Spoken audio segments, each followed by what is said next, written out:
Jenny Salesi. Thank you, Mr Chair. I'd like to discuss clauses 3, 4 and 7.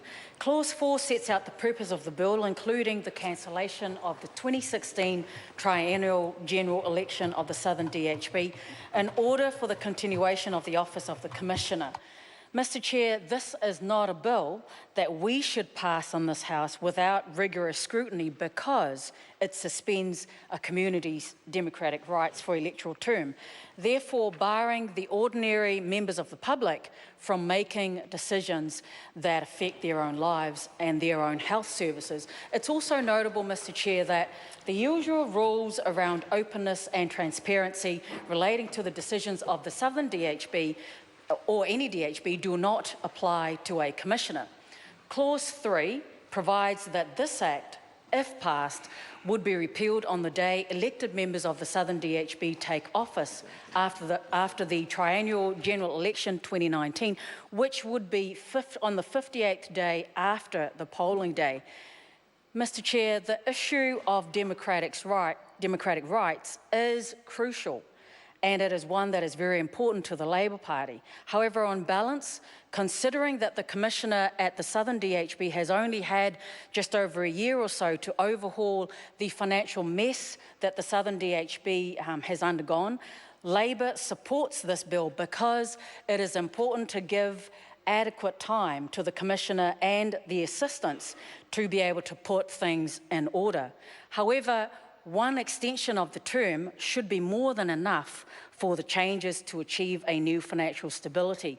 It's crucial that there are no further rollovers for the Commissioner's term and that the democratic elections must return and to take place in 2019.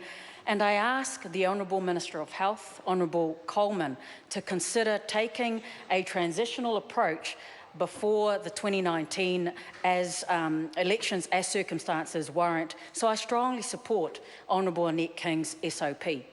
Clause 7 of this bill cancels the 2016 general election for the Southern DHB. And in relation to that triennial general election, Clause 7 disapplies certain provisions of the New Zealand Public Health and Disability Act 2000 and the Local Electoral Act 2001 for the period that the bill is in force.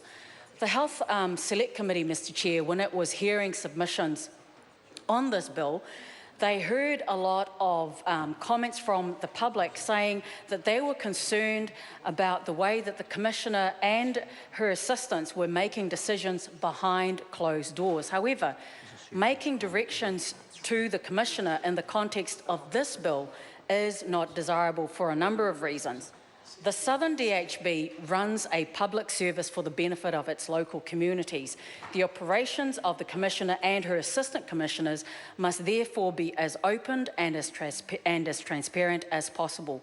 Labour has pushed to ensure that there is more transparency at the Southern DHB, and I'm pleased to say that the Commissioner has made moves in this direction. There are now more sessions that the public can attend. We've also pushed for more frequent reporting, and it's heartening to hear that this is also beginning to happen. Mr Chair, Labour supports this bill. Thank you. Mr Chair. The Honourable